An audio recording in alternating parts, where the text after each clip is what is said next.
Gracias por acompañarnos. La verdad es que es muy emocionante ver cómo en el epicentro del progresismo, que pues, suelen ser las ferias del libro, esto no es una acusación particular, pero suele ser así. El libro ha sido un instrumento hegemonizado por los sectores progresistas y sin embargo hoy la derecha está copando la feria del libro, gracias a todos ustedes.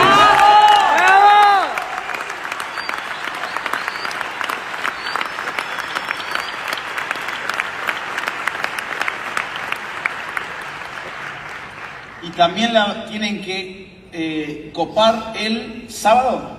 Ah, el sábado. El sábado. Sí, sábado. ¿A qué hora? 20:30. Vamos a avisar. 20:30. Con el Camino Libertario, sábado 20:30. Sábado 20:30 la copamos de nuevo, Así que agéndenselo, venga.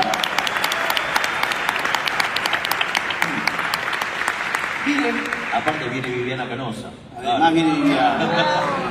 Gran luchadora también. Bueno, miren, antes que nada también muchas gracias a Javier, a Nicolás, grandes amigos, grandes compañeros de trinchera, de batallas culturales y ahora también políticas. Gracias por haber aceptado tomarse el tiempo de leer el libro y tomarse el tiempo de acompañarme hoy a mí en este evento que para mí es muy importante porque me llevó mucho tiempo escribir este libro, como les adelantaba Nicolás. Y lo que se me había dicho en un inicio es, bueno, no, las presentaciones de libros son en una feria del libro una formalidad. Uno cuenta, bueno, me motivé por esto, me gustó esta parte, gracias a todos por venir y lean el libro, vamos a firmarlo. ¿Y saben qué pasa? Yo estoy tan poco en Argentina y lamentablemente hago pocas cosas en comparación con las que me gustaría hacer en Argentina, que no quiero que esta presentación sea eso. Yo, miren, me voy a tomar la desubicación de plantear esta intervención casi como una clase de ciencia política, ¿sí? Porque quiero no solamente tratar de vender un libro, sino de comunicar su contenido o por lo menos brindar algunas pistas para poder abordar bien la lectura.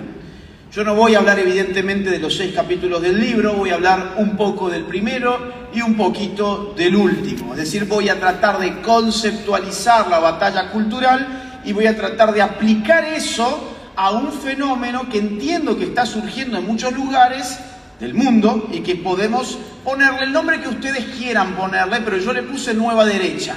Eso está frente a discusión, yo no tengo problema. A mí me importa describir el fenómeno.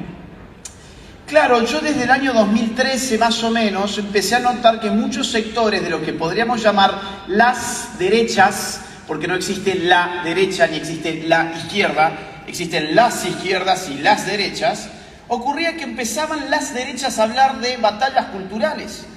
Teníamos a los libertarios hablando de batalla cultural. Teníamos a sectores conservadores hablando de batalla cultural, sectores patriotas hablando de batalla cultural, los tradicionalistas hablando de batalla cultural.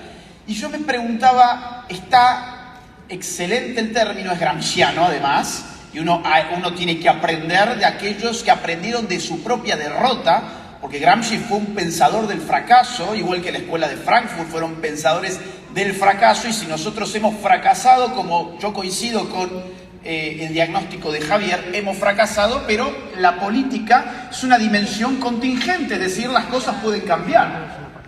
Es la dimensión contingente más notable de la vida humana. Las cosas pueden cambiar, el problema es, hay que hacer algo para que cambien. Entonces, cuando los pensadores marxistas empiezan a fracasar, ahí nomás, por ejemplo, cambian su estrategia y elaboran conceptos.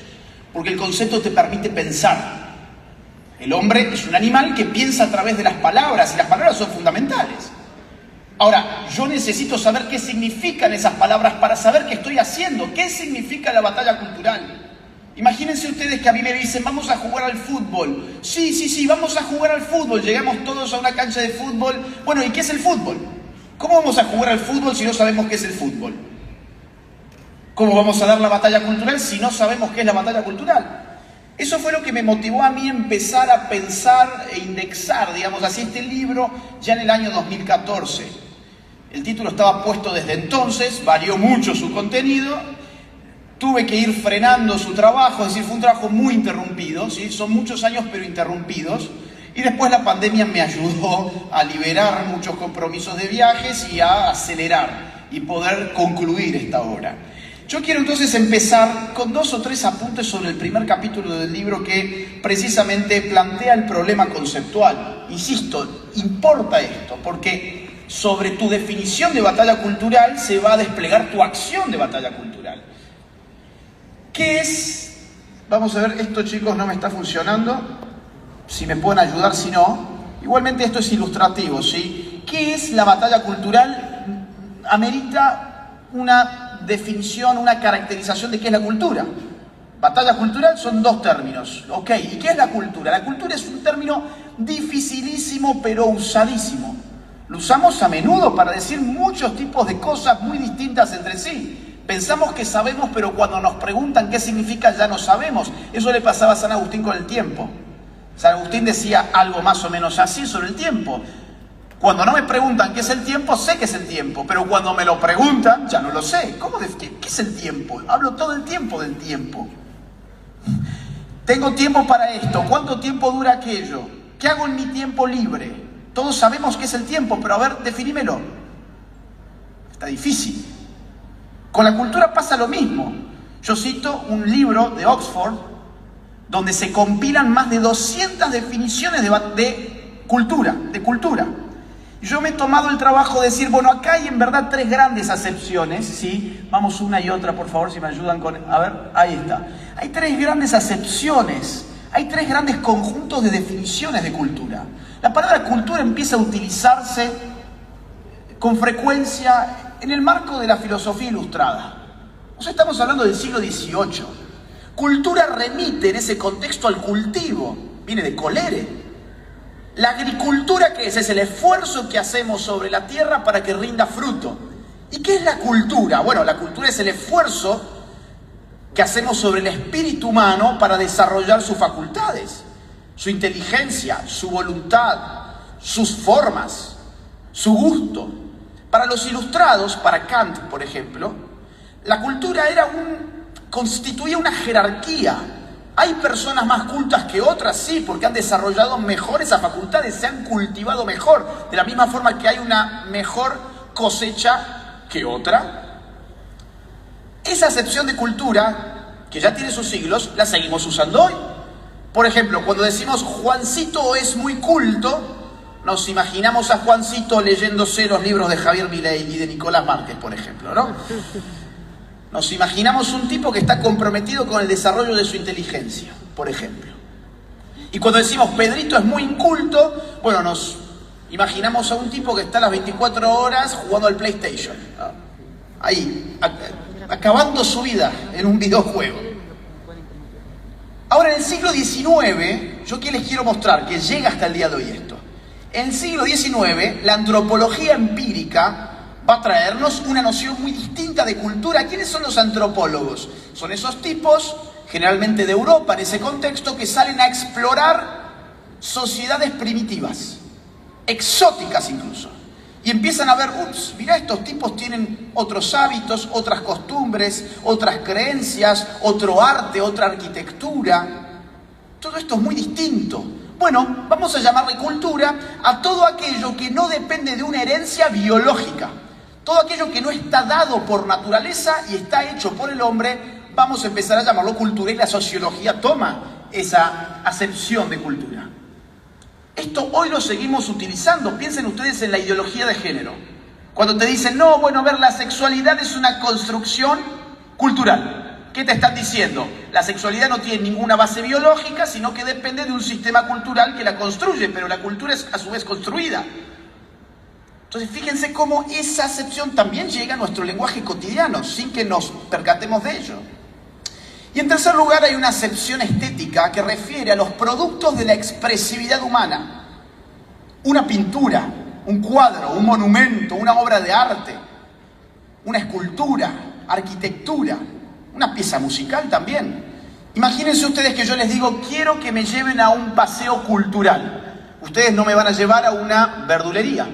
No me van a llevar a un centro comercial, me van a llevar, por ejemplo, a una galería de arte. Se va a sobreentender. Hay un sobreentendimiento de que yo estoy utilizando esa acepción concreta. Me van a llevar a ver a la arquitectura, la catedral, algún monumento, un paseo cultural, un museo.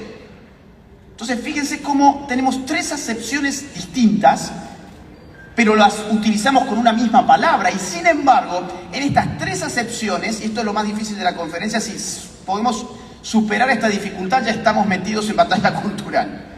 En esas tres acepciones encontramos una misma tensión constitutiva de la palabra. Hay una tensión en una palabra que nos aparece al mismo tiempo como estructurada y estructurante, como creativa y condicionante. El hombre toma conciencia, yo hago la cultura, pero la cultura hace en cierta medida al hombre. Entonces, ¿cómo se me muestra eso? Como poder. Si la cultura es un condicionamiento inevitable en tu vida, porque el hombre es un animal de cultura, pues entonces modificar la cultura modifica el comportamiento. Estamos hablando de poder.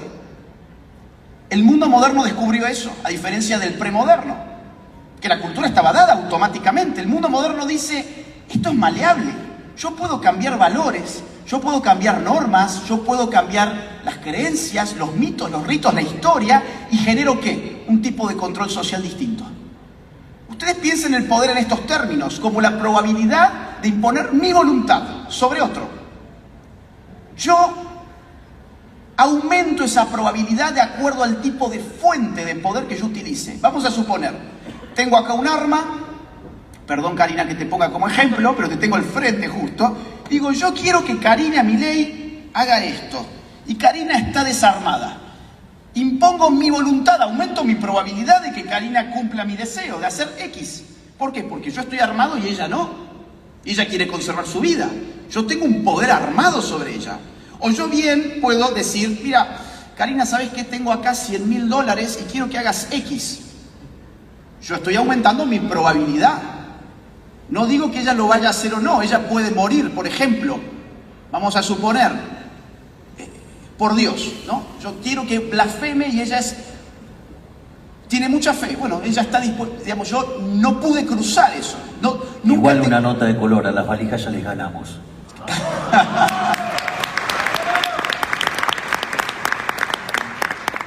Yo aumento mi probabilidad de imponer mi voluntad, ¿con qué? Con dinero. Tengo poder económico.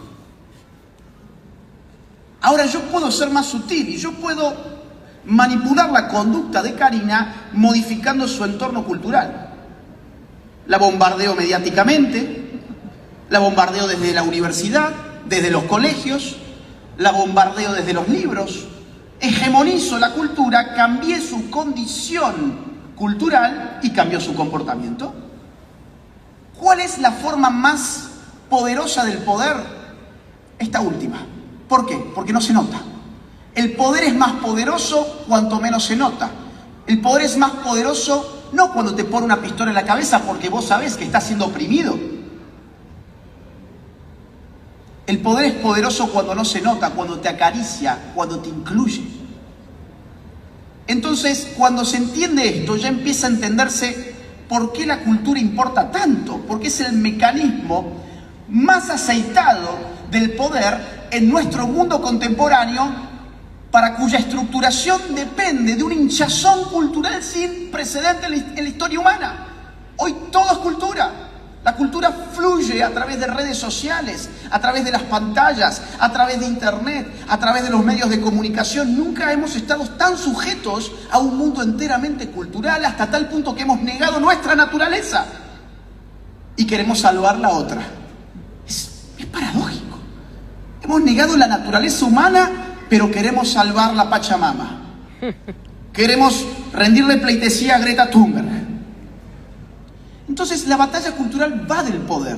La batalla cultural es política, porque atiende a las magnitudes específicas del poder hoy.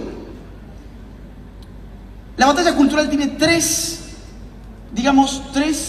características. Tres características que yo creo que cuando aparecen ya podemos decir estamos frente a batalla cultural. Voy a ir bien rapidito.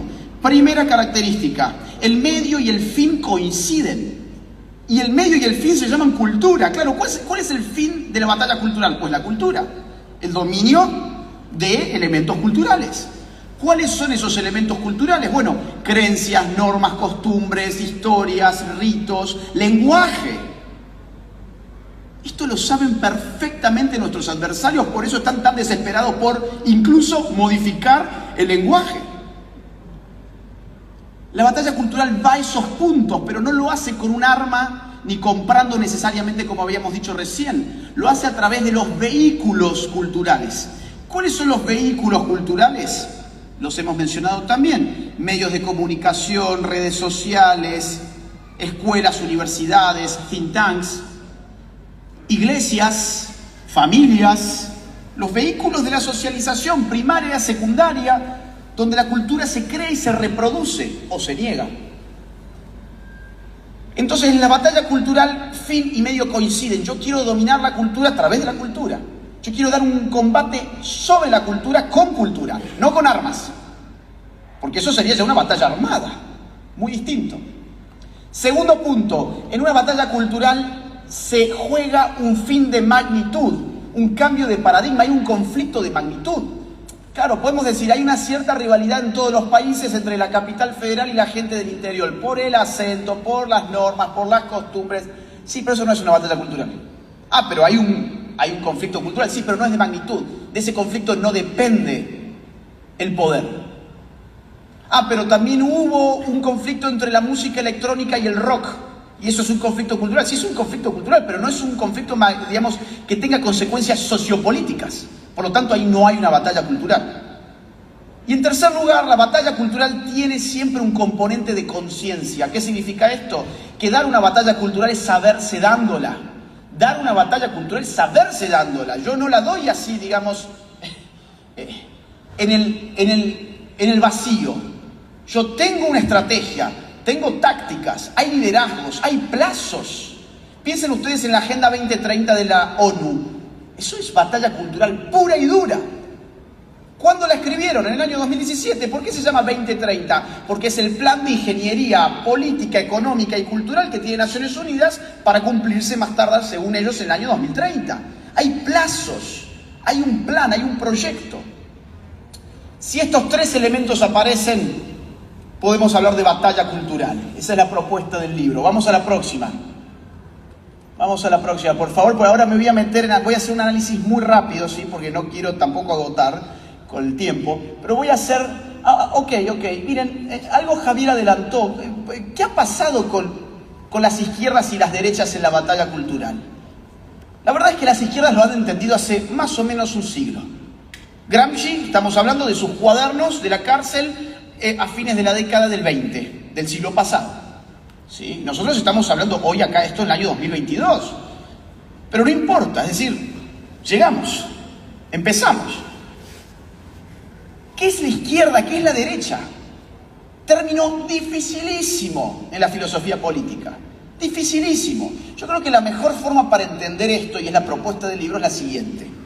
Derecha e izquierda equivalen a conflicto social y armonía social. La izquierda es una máquina de agudizar conflictos sociales que dependen de una noción muy curiosa que tienen las izquierdas, y es que toda desigualdad engendra una jerarquía y toda jerarquía engendra opresión.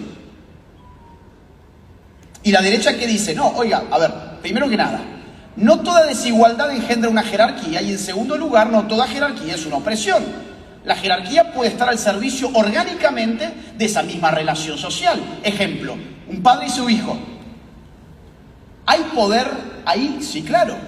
¿Hay desigualdad? Sí, claro. Uno tiene poder, el otro no, hasta tal punto que cuando el niño supera la mayoría de edad decimos se emancipó. ¿Cómo leería esa desigualdad un izquierdista? Diría, bueno, ves, como hay desigualdad, hay jerarquía, y como hay jerarquía, el padre es el opresor y el hijo es el oprimido. ¿Y qué diría la derecha? Hay una jerarquía, pero esa jerarquía es valiosa. Porque es funcional. Porque está puesta al servicio del propio niño que necesita de esa autoridad en ese momento específico de su vida. Y lo mismo podemos decir del capitalista, que Javier Milei lo dijo recién, con su empleado. ¿Hay una jerarquía? Bueno, claro que sí. ¿Hay desigualdad? Claro que sí. La desigualdad es inevitable. No hay sociedad igualitaria, ni siquiera las comunistas. Es imposible. Imagínense ustedes que, a ver, no vamos a la sociedad, acá, somos más de 1000 personas. Imagínense que yo digo, voy a ser la autoridad de este lugar, la autoridad política, voy a expropiar a cada uno de ustedes, yo voy a quedar con todo ese ingreso, pero efectivamente lo voy a repartir igualitariamente. Y realmente nos voy a igualar a todos nosotros. Voy a ser además un comunista bueno. Es decir, voy a hacer bien mi trabajo, no me voy a quedar yo con nada. Lo voy a simplemente ejecutar.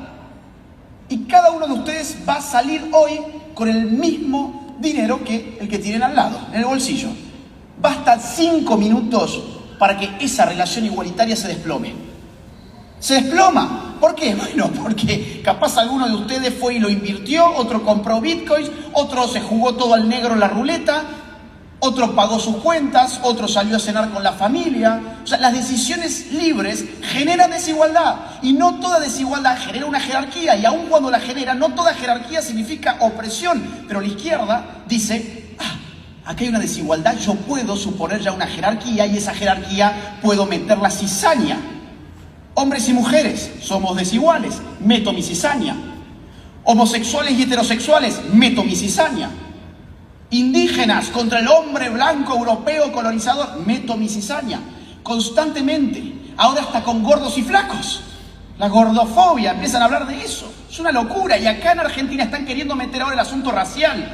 Cuidado con lo que se viene, están empujando para poder sacar réditos ideológicos de eso también. Entonces, ¿cuál es la diferencia entre la izquierda y la derecha? Pues que la derecha, en sus distintas vertientes, apuesta por armonizar la sociedad, y las izquierdas por conflictuar, porque no soportan el hecho de que seamos desiguales. Entonces, la izquierda entendió, vamos una más, entendió muy bien la batalla cultural desde hace mucho tiempo. Antonio Gramsci ya fue mencionado, el tipo desde la cárcel dijo, acá hay que cambiar la estrategia. Empecemos a ver qué pasa dentro de la iglesia, qué pasa dentro de las universidades, los medios de comunicación, la familia, etc. Herbert Marcuse, de la Escuela de Frankfurt, padre de la contracultura de los años 60, padre del Mayo francés del 68, agarró Marx, agarró Freud y dijo, quizás que por el punto sexual podemos redefinir lo que tiene que hacer la izquierda. Eros y civilización fue su obra de ese momento. Y digo, fue el padre intelectual de la primera rebelión cultural de la historia moderna. Michel Foucault, hijo del Mayo francés, sobre todo en su etapa genealógica, el tipo va a elaborar una microfísica del poder y va a decir, oiga, no, el poder no está allá en el Estado, no es la gran industria, el poder está en la relación social individual, particular, allí abajo, vos con tu papá, sí, vos con tu papá tenés una relación de poder, vos acá con tu médico tenés una relación de poder, el cura con el laico tiene una relación de poder, y empezó a ver en toda relación social poder.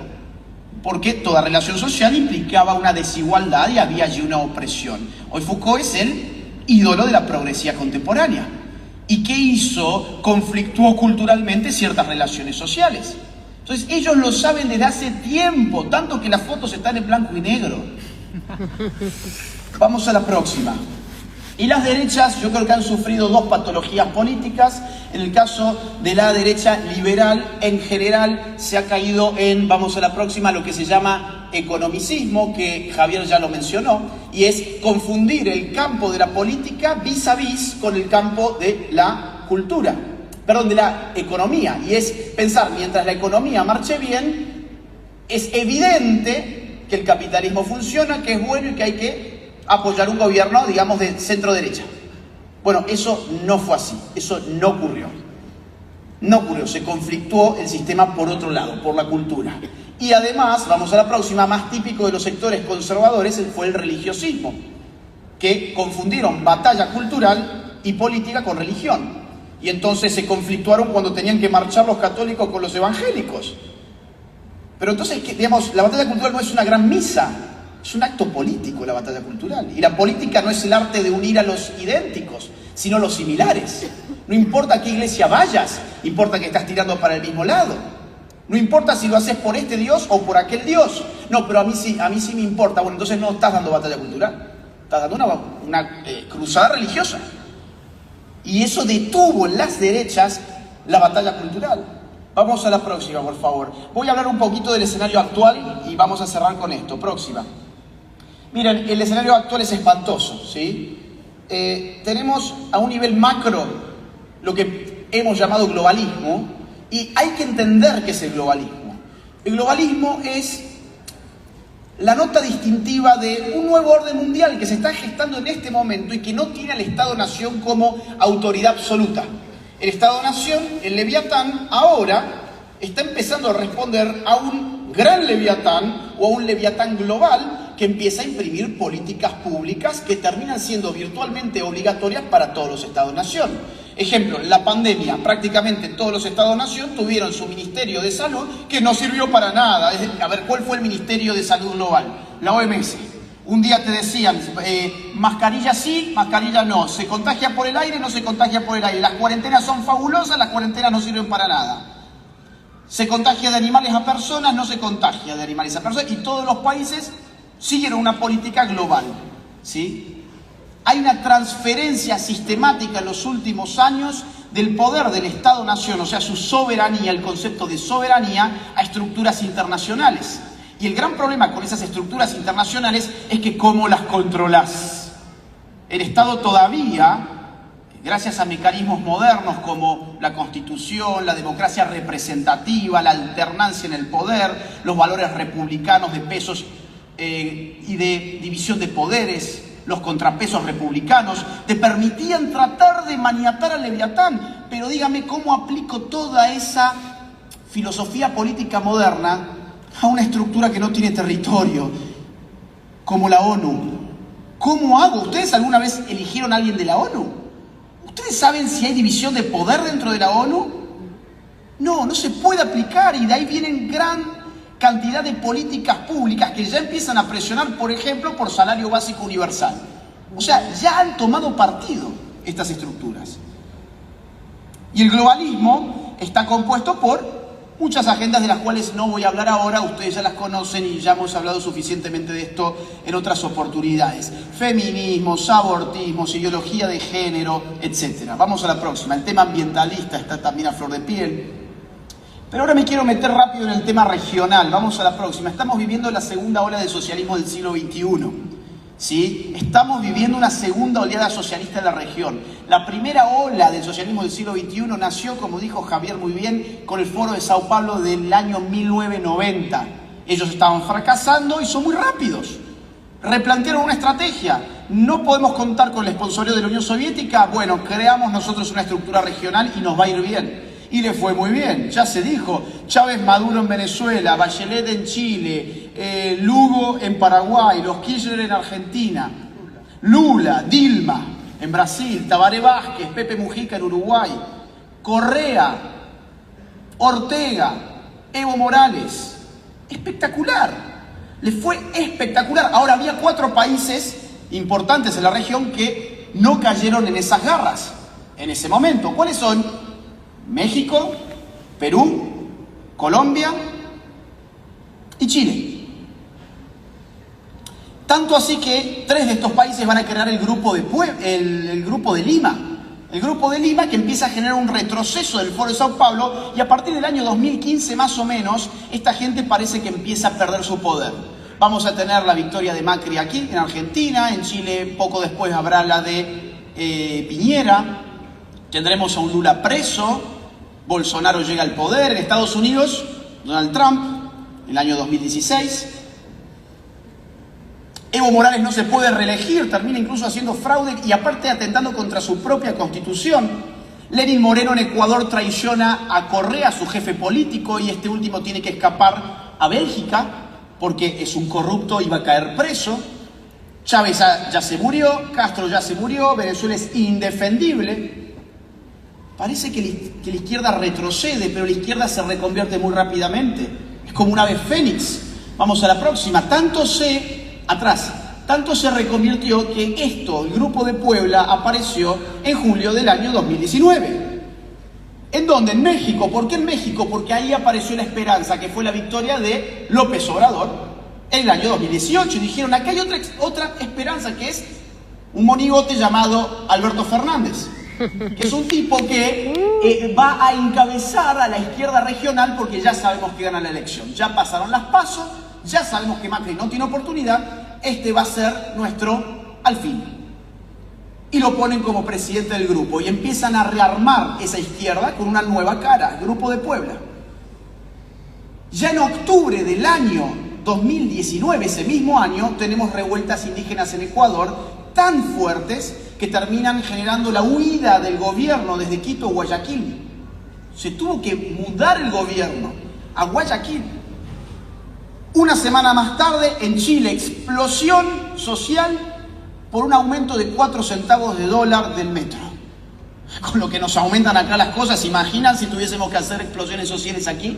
Es decir, no habría nadie en pie. Pero allá explotó. Y Piñera empezó a conceder: ¿querés más impuestos para las clases medias, altas y altas? Te los doy. Bueno, no, quiero un poco más. Bueno, ¿querés más redistribución? Te la doy. No, quiero un poco más, quiero más. Salario mínimo más alto, te lo doy. No, ahora quiero la Constitución. Ahora quiero la Constitución. ¿Cuál fue el final de Chile? Todavía no lo conocemos, pero esa Constitución es un espanto. Vamos a ver si se aprueba o no. ¿Y quién termina ganando poquito después? Boric. ¿Qué pasa en Perú? Llega un maoísta llamado Pedro Castillo, vinculado con Sendero Luminoso, a la segunda vuelta y le gana a Keiko Fujimori. ¿Qué pasa en Colombia? En Colombia explotó el estallido en noviembre del año 2019 y meses más tarde va a explotar en Perú. En Perú termina ganando el maoísta y en Colombia se define en los próximos días qué va a pasar, pero Petro, el comunista, vinculado también con las guerrillas colombianas, encabeza las encuestas y es el favorito de este momento por lo menos. Fíjense ustedes cuáles eran los 4 países que dijimos que no habían caído en la primera ola del socialismo del siglo XXI: Chile, Perú, Colombia y México. Los 4 hoy, salvo Colombia que está por verse, digamos, los 3 ya son socialistas y Colombia está en un problema muy serio. La segunda ola del socialismo del siglo XXI tuvo su éxito y es lo que estamos viviendo hoy. Este es el mapa, vamos a la próxima, de la región hoy que se está tiñendo todo de rojo y de los países relevantes, ¿sí? En términos económicos, demográficos, territoriales, están hoy muy complicados, que son 2, Brasil y Colombia. Los 2 tienen elecciones este año. Lula ha sido liberado en Brasil, está haciendo campaña ¿dónde? Se fue a México, se vino a Argentina. ¿Por qué viaja a otros países si él tiene que hacer campaña para que lo voten los brasileros? Va a buscar, ya saben, apoyo internacional. La izquierda se apoya internacionalmente, la derecha no. Es un gran problema que va a haber que resolver. Entonces, vamos a una más, y ya sí, el último tema. Miren, yo creo que acá hay que replantear la estrategia. Y se está replanteando. Y una figura clave en este replanteo de la estrategia es precisamente Javier. Porque Javier ha articulado 2 lógicas muy distintas. Próxima. Las 2 lógicas muy distintas que ha articulado Javier es la de la batalla política y la de la batalla cultural. Son 2 juegos distintos. Estás hablando de básquet y de fútbol, ¿sí? La batalla cultural genera, por ejemplo, algo llamado opinión pública. Un político en campaña en general no está buscando cambiar la opinión, tiene muy poco tiempo, él tiene que ofertar a una demanda que ya está constituida. La batalla cultural se hace en otro momento y en otro plano, bajo otras reglas muy distintas. La batalla política es una batalla por los votos, la batalla cultural es una batalla por las mentes, vamos a decirlo así. Si nosotros solamente damos batalla cultural y no tenemos a nadie para poner después en la política, ¿qué ocurre? Sí, muy lindo, cambiemos la opinión pública, pero vienen en unas elecciones un grupo de personas y te dicen: no, nosotros también somos liberales y vamos a bajar los impuestos. Se terminaron las elecciones y te subieron los impuestos. Es decir, te prestás al engaño. O te dicen: yo voy a defender la vida del no nacido. Pero cuando necesito tapar mi caos económico, te abro el debate del aborto para salvar mi gobierno. Y no lo salvo nada. Ahora, si diéramos solamente batalla política y no batalla cultural, estaríamos siempre presos de una demanda que nosotros no ayudamos a constituir, de una opinión pública sobre la que no impactamos y en que nos convertimos en casta política. La casta política de Juntos por el Cambio gobierna así, la batalla cultural no le importa, miden con sus encuestas a ver cuál es el estado de opinión y en consecuencia reorganizan su discurso político. Son eso. En cambio, lo que voy a denominar ahora, sí para cerrar, nueva derecha, articula las dos lógicas.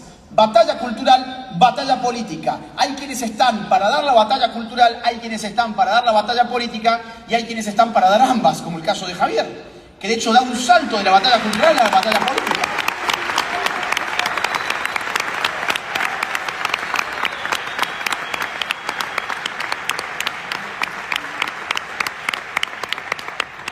Esta es la última filmina y vamos a cerrar, ¿sí? Espero no haber abusado del tiempo de ustedes. Atrás. Nueva derecha. Hay mucha gente que me dice, ¿pero por qué la palabra derecha? Y mi pregunta es, ¿por qué no?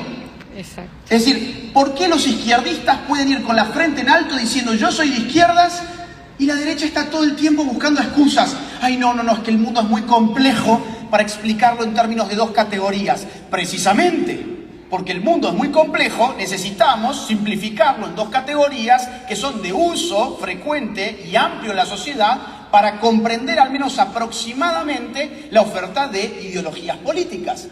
Es decir, salimos de acá y no todo el mundo ha estudiado historia de las ideas políticas como para salir a decirle yo soy paleolibertario y él es ANCAP y él es paleoconservador y él es randiano y a él le gusta la escuela austríaca. No. El hombre común necesita categorías simplificadoras y eso la izquierda lo entiende muy bien, por eso se siente cómoda. Vos vas a preguntarle a un socialdemócrata, ¿sos de izquierda? Sí, claro. A un marxista, ¿sos de izquierda? Sí. A un postmarxista, ¿sos de izquierda? Sí. A un anarquista socialista, ¿sos de izquierda? Sí. Hasta los del PRO dicen que son de izquierdas. Es decir, y lo son. Bueno, son cazadores de votos. Vamos a ver, ¿y por qué nosotros estamos tan acomplejados? Si hay algo que hace bien la izquierda es apropiarse de ciertas palabras y resignificarlas. ¿Han visto? Las consignas feministas son un buen ejemplo. Somos las brujas que no pudieron quemar. Claro, bruja es una palabra que en principio sería peyorativa, pero la resignifico. Somos putas y podemos ser peores y cosas así. Bueno, sí. La resignifico. La palabra queer fue totalmente resignificada al punto que ahora tenemos los estudios queer y las facultades queer, etcétera, etcétera. Y era un insulto en inglés. ¿Y por qué nosotros nos acomplejamos tanto con una palabra tan linda además como derecha? ¿Por qué nos acomplejamos de esa manera? Porque aparte tiene un efecto político, no solamente cognitivo, que es de simplificar la complejidad de la realidad, de las ideas políticas. El otro efecto que tiene la palabra es que es capaz de acercarnos. Necesitamos una palabra con la cual nos sintamos cómodos, muchas expresiones de derechas, donde yo diga, mira, yo me siento cómodo con esta expresión y yo soy conservador, y yo soy libertario, y yo soy patriota. Pero nos encontramos todos bajo una misma palabra. Eso hace la izquierda, se encuentra toda, y miren que está mucho más fragmentada si vamos con la lupa que nosotros, pero no son tontos. Les gusta la palabra izquierda, la utilizan y nosotros negamos la nuestra. Resignifiquémosla. Una forma de hacerlo, creo yo, y lo que propone el libro es llamarla nueva derecha. Ahora, yo no soy el creador, yo no vengo a crear una nueva derecha. La nueva derecha ya está en curso. La nueva derecha, ejemplos, ahora sí vamos a la última filmina, a mi juicio es esta. Es decir... ¡Vamos!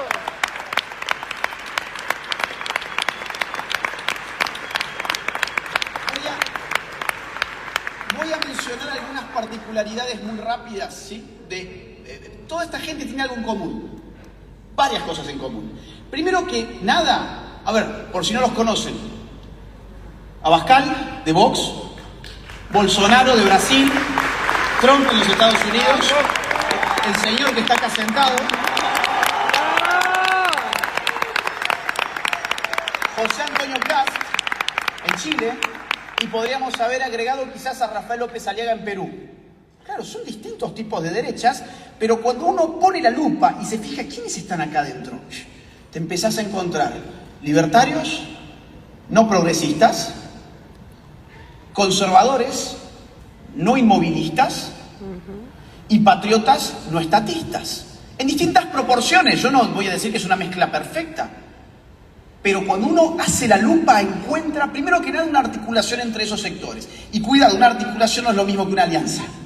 La alianza la definía muy bien Lenin. Golpear juntos, marchar separados. No somos lo mismo, no nos mezclamos. Ahora tenemos un enemigo común, le pegamos, pero al día siguiente yo ya no estoy con vos. Eso es demasiado pasajero. La articulación es otra figura. En la articulación nos confundimos, nos enriquecemos. Confundirse en el sentido de fusionarnos. Nos entendemos, valoramos lo que la otra posición tiene para dar. ¿Cómo articulamos estas posiciones tan distintas? Reconociendo lo que tiene de fortaleza cada posición. ¿Cuál es la fortaleza del libertario? Su antiestatismo. Esto es como un equipo de fútbol. Yo quiero mi delantero. Bueno, yo quiero mi libertario en la nueva derecha que sea quien le ponga un límite muy claro al Estado. Quiero ese tipo en mi equipo. ¿Cuál es su máxima virtud? La economía, pero además que concibe la libertad amenazada históricamente por el Estado. Entonces me va a controlar al Leviatán, lo va a reducir. Quiero ese tipo. El conservador, ¿cuál es su virtud? Pues que entiende mejor que nadie que las cosas valiosas en la vida tardan mucho tiempo en hacerse y muy poco tiempo en destruirse. Las cosas valiosas de verdad necesitan de tiempo, necesitan de generaciones que se vayan enseñando mutuamente. La civilización depende de esa antorcha que se va pasando de una mano en otra, pero se puede destruir en un segundo. Y el conservador es el primero que te dice, ups, mira, esto del feminismo no me gusta nada, acá hay un problema. Y quizás las otras posiciones dicen, no, pero estás exagerando, ¿no? Y después terminamos dándonos cuenta que, por ejemplo, hoy el conservador le podría decir al libertario, fíjate cómo terminó en estatismo el feminismo. Tenemos burócratas y parásitos vendiéndonos ideología de género con nuestros impuestos por doquier. Nos condicionan la educación de nuestros hijos, la libertad de culto, la libertad de expresión, hasta el INADI te controlan el lenguaje, y todo eso con una teoría llamada, en este caso, ideología de género. Yo quiero ese tipo en mi equipo porque prevé estas cuestiones intangibles y son muy importantes. ¿Y el patriota qué me da? Y el patriota es el que mejor ve el peligro globalista. Es el que mejor está mirando, esto de la Agenda 2030 no me gusta nada, vamos a estudiarlo. Este crecimiento de los organismos internacionales que no son otra cosa que leviatanes articulados entre sí, no me gusta nada. ¿Por qué? Porque está poniendo en peligro la soberanía de mi nación y en algún momento yo no voy a tener ni siquiera dónde exiliarme, podría decir el libertario. Yo quiero ese tipo en mi equipo también. ¿Cómo nos juntamos? Reconociendo lo que el otro tiene para dar. Pero tenemos que hacerlo, tenemos que reconocerlo. Esta gente lo hizo. Fíjense que además todas estas personas se han desembarazado de algo. Han cortado radicalmente con lo que podemos llamar la vieja centro-derechita cobarde y el centrismo bien pensante. ¿De quién se despega Abascal? Vox. ¿De quién se despega? Del PP, que se estaba corriendo hacia la izquierda sin freno. ¿De quién se despega Trump? Del establishment del Partido Republicano, a tal punto que él crea su propia línea interna, MAGA. ¿De quién se despega Kast? Del piñerismo. El piñerismo termina saliendo cuarto. ¿De quién se despega López Aliaga en Perú? Del fujimorismo. ¿De quién se despega Javier Milei en Argentina? De la mentira de que por el centro se puede combatir a la izquierda dando tu voto a Juntos por el Cambio. ¡Vamos, Javier!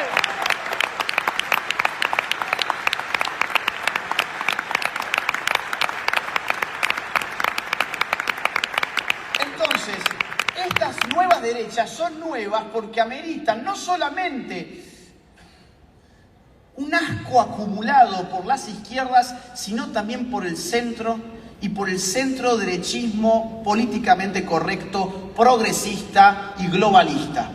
Y eso es lo que han hecho todos estos sujetos que ustedes ven en la pantalla. Entonces, se puede, claro, todos han tenido mucho éxito. Tercera fuerza en España, Abascal. Bolsonaro, presidente del Brasil. Trump, contra todos los pronósticos ganó en el 2015 su interna y en el 2016 a Hillary Clinton. Después se lo comió una pandemia, pero todavía es una figura política que está en carrera para algunos años más adelante. Javier, es decir, Javier en un año crea un partido político, se convierte en la tercera fuerza en la capital federal, tracciona votos para meter gente en el Congreso y ahora poco después se convierte en la figura más popular para la presidencia de la nación, según las encuestas. ¡Bravo, Javi!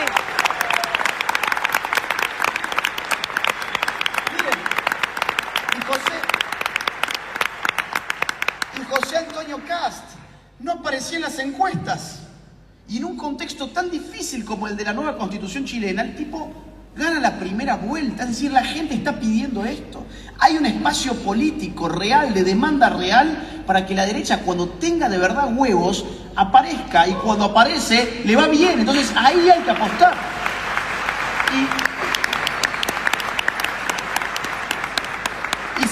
Y cierro con una sola cosa más. No voy a hacer más análisis sobre esto, podremos estar toda la noche porque las características, insisto, son muy significativas, es un fenómeno nuevo. Una cosa más sí quisiera decir. Fíjense que la segunda ola del socialismo del siglo XXI ya no llega con esa retórica antiimperialista, vamos a expropiar. Te llega con una lógica mucho más sutil de lo que podríamos decir la dialéctica continuidad o cambio. Continuidad o cambio. ¿Quién es la continuidad en Chile? El piñerismo. ¿Quién es el cambio? Boric. ¿Quién es la continuidad en Perú? El fujimorismo. ¿Quién es el cambio? Castillo. ¿Quién es el cambio en Colombia? Petro. ¿Quién es la continuidad? Fico Gutiérrez.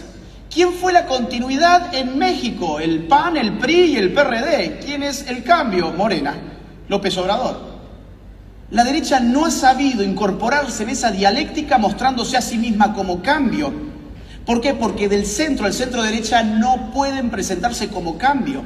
En cambio, una nueva derecha sí que es un cambio. Fíjense ustedes, nadie puede decir que Vox no es un cambio en España. Nadie puede decir que Bolsonaro no ha sido un cambio para Brasil. Nadie puede decir que Donald Trump ha sido un cambio para la historia de Estados Unidos. Nadie puede decir que lo que trae Javier Milei a la Argentina no sea un cambio. Nadie puede decir que lo de Kast no haya sido una intención de cambio también. Entonces, juguemos con esa misma dialéctica, hagamos un cambio pero por derecha, y eso es una nueva derecha.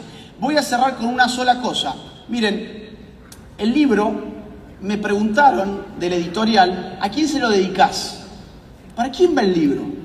Yo estaba en una gira, para mí eso ya estaba terminado. Y le dije, no a nadie, ya está, sacalo así, basta. Ya estoy cansado, fueron muchos años.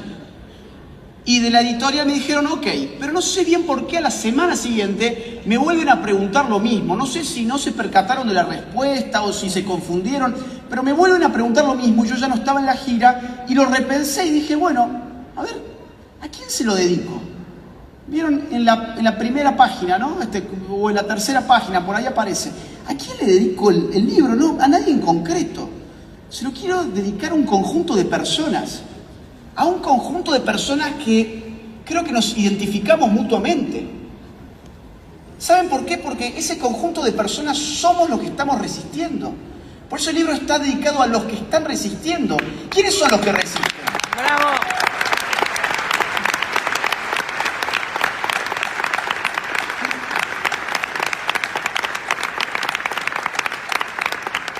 Y a la gente le encantó. Para mí, bueno, era como una formalidad, decir, pero a la gente le encantó eso. ¿Y saben por qué? Porque estamos hartos. Y no sabemos en resistencia. ¿Quiénes son los que resisten? Resisten las personas que quieren cuidar su ingreso y su propiedad y que sin embargo están siendo aniquilados por el Estado, aplastados por un Estado cada vez más interventor. Resisten los padres de familia que quieren educar a sus hijos en sus valores, en sus normas y que tienen un Estado que se quiere meter con el niño incluso sexualmente. Resisten los chicos que van a la escuela y que han despertado y que tienen 14, 15 años y muchos de ellos están acá y se dan cuenta que los están adoctrinando y están resistiendo y se están informando y se toman el tiempo de venir a una conferencia como esta y se toman el tiempo de empezar a leer cosas que les puede costar mucho, pero saben que es el principio de su cultura. Están resistiendo los que van a la universidad y que tienen que pasar por esa trituradora, que son las facultades, por ejemplo, de humanidades o de ciencias sociales, que no te enseñan nada, te meten basura en la cabeza y te mandan a buscar trabajo. Y después el trabajo que buscan es en el Estado, porque nadie los quiere contratar. Y que sin embargo resisten y se le paran a un profesor y se le paran a sus compañeros y que están solos, pero tienen argumentos y debaten. Están resistiendo los hombres, demonizados por la cultura feminista contemporánea, a los cuales se les está haciendo creer que su masculinidad es tóxica y a los cuales se los invita a autodenigrarse.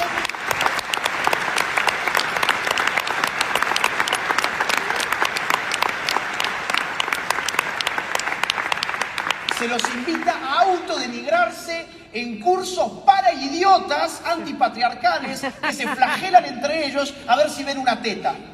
¡Qué horror!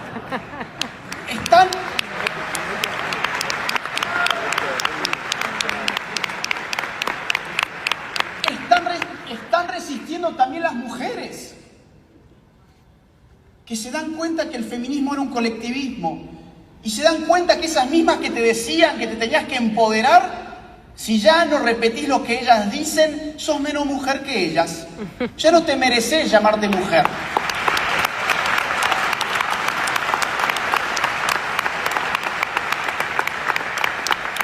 Están resistiendo los heterosexuales, pero también están resistiendo muchos homosexuales que dicen, oiga, ¿desde cuándo mi motivo de orgullo tiene que ser algo que usted me dice? Que mi orgullo se reduce a lo que yo hago en mi cama. No se meta en lo que yo hago en mi cama. No politice mis relaciones ni mi orientación sexual. Hay homosexuales de derechas que resisten las presiones del lobby LGBT. Hay incluso transexuales de derechas que han sido engañados y se saben hoy engañados porque les dijeron que el sexo se cambiaba como el color de la camisa y resulta que eso no era cierto, pero dejaba plata y creaba un ministerio de género.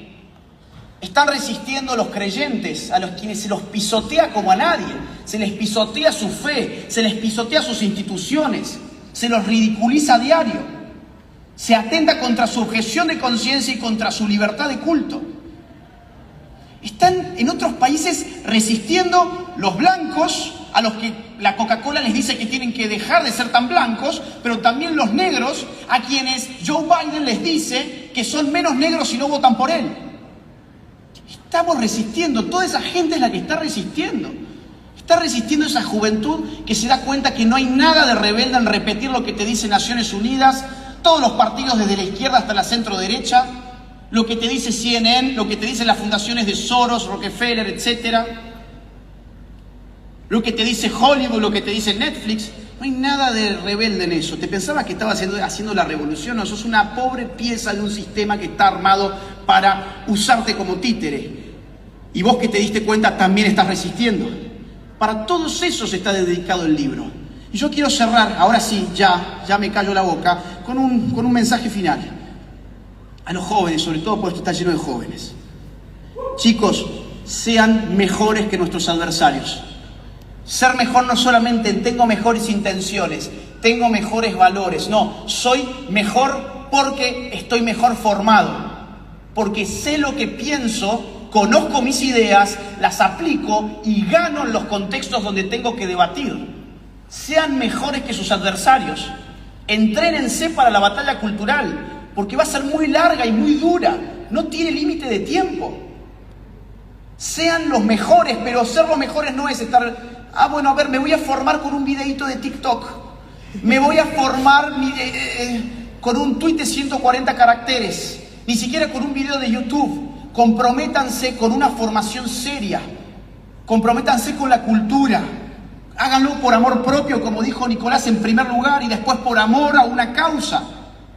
Fórmense, lean. ¿Saben cuál es la diferencia entre una persona formada y otra que no está formada? La lectura. Lean, sean personas formadas, porque una nueva derecha necesita mentes claras, formadas, que salgan a dar la batalla cultural. Y para los padres, eduquen a sus hijos, pero para educar a sus hijos, ustedes primero tienen que estar educados, porque no pueden dar aquello de lo que carecen. No puedo educar un hijo si yo primero no tengo, por ejemplo, educación política. ¿De qué política le voy a enseñar a mi hijo si yo no tengo educación política? ¿De qué historia le voy a explicar a mi hijo si yo no sé qué es lo que pasó en la historia? Ay, no, es que no tengo tiempo. El día dura 24 horas. Trabajan una jornada 8 horas. Duermen, voy a ser muy bueno, 8 horas. Les quedan 8 horas más. No, bueno, pero me tengo que bañar, me tengo que ir al baño, tengo que llevar a los chicos al colegio, yo tengo que ir al colegio. Ajá, ¿y qué más? Tengo que comer, ok, ¿y qué más? Bueno, tengo que ver Netflix y si el capítulo está bueno me veo 3 más. Y tengo que ver TikTok y tengo que estar haciendo así durante horas, tirado en mi cama en las redes sociales. Utilizamos 3 horas 43 minutos en promedio las redes sociales en América Latina.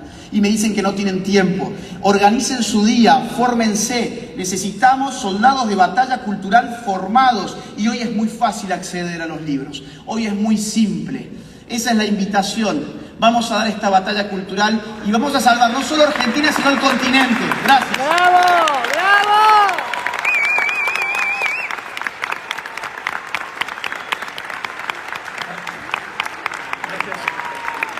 Quédense en sus lugares, por favor. Quédense en sus lugares. Gracias, Agustín.